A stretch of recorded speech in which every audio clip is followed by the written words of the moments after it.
To all you newish knitters and crocheters, congratulations! You should be really proud of whatever steps, big or small, you have taken to master the stitches, learning to read patterns, and finishing projects. But at this point, you may have also noticed that technique and comprehension are only part of the equation. The yarn you pick can make or break a project, and it can be difficult to choose the right materials when you don't know the lingo. So if you have no idea what a DK or a fingering or a number 4 means, sit back and get comfy, because we're going to geek out on yarn, starting with the names of the yarn weight categories. At the bottom of the scale are the lightest and finest options known as the lace weights. From there we step up into the fingering weights, then sport weight, DK, worsted, bulky, super bulky, and jumbo. Each of these categories are generalizations, with some of them breaking down into subcategories. On top of these traditional names, the Craft Yarn Council debuted a numerical scale years ago that was supposed to help clarify all this stuff, but unfortunately it suffers from the same problem as the category names, and that is the inability to convey some of the critical variations found within several of these weight classes. To help you understand all of this stuff, there are 3 simple measurements it helps to know about. Number 1 is the manufacturer's standard put-ups. The term put-up refers to the form and quantity yarns are typically sold in. When you look at a ball band or a skein label, you are going to find the approximate length in either yards or meters and the weight listed in grams or ounces. Yeah, that's one of the gotchas that pops up around yarn shops sometimes. When you are talking about the weight of a yarn, that term can refer to its size category or how much yarn is in a skein or a ball. Not confusing at all, right? When it comes to the quantity of yarn in a skein, most yarns come in 25, 50, or 100 gram put-ups. In local yarn shops, you'll sometimes see 150 and 200 gram put-ups, but cakes and skeins that big are more typical on big box store shelves. Now, measurement number 2 to know of is stitch gauge, and that refers to the average number of stitches per inch you can expect to get with a given yarn on a specific size of needle or hook, and it's usually called out on labels as the number of stitches in rows found in a 4 inch by 4 inch or 10 centimeter by 10 centimeter square. Stitch gauge is rarely a hard and fast rule, and that's when the third measurement, known as wraps per inch or WPI, can come in very handy. Wraps per inch is a simple way to determine the actual thickness of a yarn and its potential suitability for your project. I'll be making a companion video to this one where we'll talk about how to get an accurate wraps per inch measurement, gauge considerations, and a strange but useful old term called grist. So be sure to check that one out to deepen your yarn knowledge. Now about those yarn categories. Lace weight is one of the most diverse weight classes on the scale. Yarns in this category include everything from cobweb weight wools and fine mulberry silk threads to various preparations of cotton, linen, and even novelty carry-along strands. Luxury fibers like Surrey alpaca, cashmere, mohair, and yak make regular appearances here, and you are looking at knitting needles as small as US 000 up through US 2 or 3 depending upon the fiber content and the density of the fabric you are trying to make. For crocheters, this is the time those itty-bitty steel-headed crochet hooks get to come out and play, unless you are making something a lot lacier. Because the yarns in this category are so thin, you tend to get a lot of yardage per skein. Here are some examples. These 2 cobweb weights get you over 1,500 and 1,700 yards per 100 grams respectively. Going up in thickness a little, you still see skeins in the 800 yards plus territory, and with even heavier fibers like linen and cotton, you are still seeing yardage north of 500 yards per 100 grams. Yarns generally fit in this category when you get 14 or more wraps per inch, and I've seen stitch gauges anywhere from 28 up to 42 stitches per 4 inches depending on the craft and the fiber content. Stepping up, we move into the fingering weights, which some people also refer to as sock weight. And there is wiggle room in this category too, although not as much as the lace weight category. Yarns in this weight class generally are either fine fingering weight or standard fingering weight, with labels calling for US 1 through 3 knitting needles or size B, C, or D crochet hooks. Stitch gauges range from 27 to 32 stitches for knitters and 21 to 32 in crochet.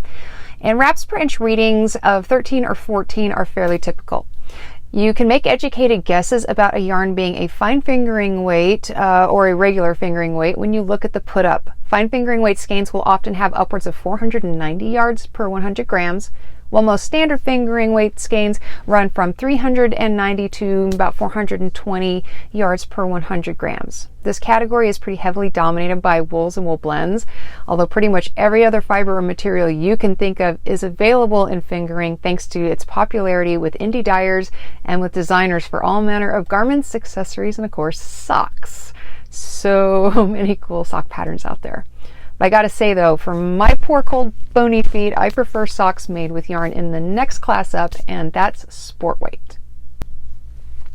Sometimes referred to as baby yarn, sport is my personal favorite weight to work with and wear, and not just because it makes thicker, squishier socks. Sport weight yarns are lovely in my opinion because you still get relatively light fabric but on slightly larger needles or hooks, which saves on project time.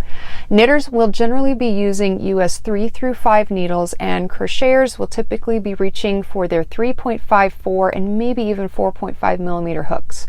Sport weight generally has a wraps per inch reading of 11 or 12, a recommended stitch gauge somewhere in the 20s, and per 100 grams you are generally looking at a range of anywhere from 240 to 350 yards. Next up on the scale, we have the DK category, which is sometimes also called light worsted. If I had $1 for every time someone has asked me what DK means, I could treat myself to some very expensive yarn. DK stands for double knit or double knitting, which is a technique that uses two strands worked together in a unique way that results in a very plush and totally reversible fabric. But when we are talking about DK as a weight class, we're referring to yarns with a wraps per inch range of 9 to 11 and a stitch gauge generally in the teens through the low 20s depending upon the craft. Knitting with DK usually happens on US 5 through 7 needles, and crochet will involve G7 and sometimes H crochet hooks. This weight class tends to be one of the most varied and abundant in local yarn shops, and at least at the shop where I work, DK has a particularly strong presence in the machine washable and cotton sections. The yardage you get varies quite a bit due to the wide variety of contents and yarn structures, but you will typically see around 220 to 240 yards per 100 grams, and DK weight yarns work up pretty fast and are very popular for garments, accessories, and home goods like blankets. Of course, if you want the warmth and comfort of that thicker, heavier fabric, it's time to move up into the worsted and Aran weights. Welcome to the yarn category called for in more patterns than any other. Worsted and Aran, or heavy worsted weight yarns, are what most people learn on, do their first projects with, and are what most people who don't even knit or crochet think of when they hear the word yarn. This has been the most commonly called for yarn for sweaters, scarves, hats, mittens, and other winter staples for decades or possibly even centuries. And the popularity of this weight class probably has just as much to do with tool size as it does with historical prevalence. Worsted and Aran weight yarns are normally worked on US 7 through 9 needles or 5 to 6 millimeter hooks. Tools in that size range are in what I like to call the Goldilocks zone for most people. They're not too big and they're not too small, and you get finished objects fairly quickly that aren't too heavy to be practical. Worsted weight yarns are usually 8 or 9 wraps per inch, and the typical stitch gauge is 16 to 20 stitches in 4 inches for knitters and 11 to 14 stitches per 4 inches with crochet. Setting aside wild variations in content and structure, in 100 gram ball you are looking at anywhere from 180 to 200 yards with worsted weight and 160 yards to 180 yards with most Aran weights. On the scale above worsted and Aran weight, you move into the chunkies, bulkies, super bulky, and jumbo yarns. These weight classes are not as well populated as the lower tiers, and that's mostly due to the quantity of material it takes to make them and the fact that thicker yarns aren't practical choices for quite a few projects. Chunky weight yarns are heavier than Aran, but are not as thick as bulkies, yet they tend to get lumped together, and I'm not really sure why that is. I tend to think of chunky as a heavy Aran weight yarn, essentially. Chunky yarns come in at 7 wraps per inch with US 10 knitting needles or 6.5 to 7 millimeter hooks being their happy place for tools, and you can expect to gauge somewhere between 10 and 15 stitches in 4 inches depending upon craft, and the yardage on chunky weight skeins tends to be in the neighborhood of 110 to 160 yards per 100 grams.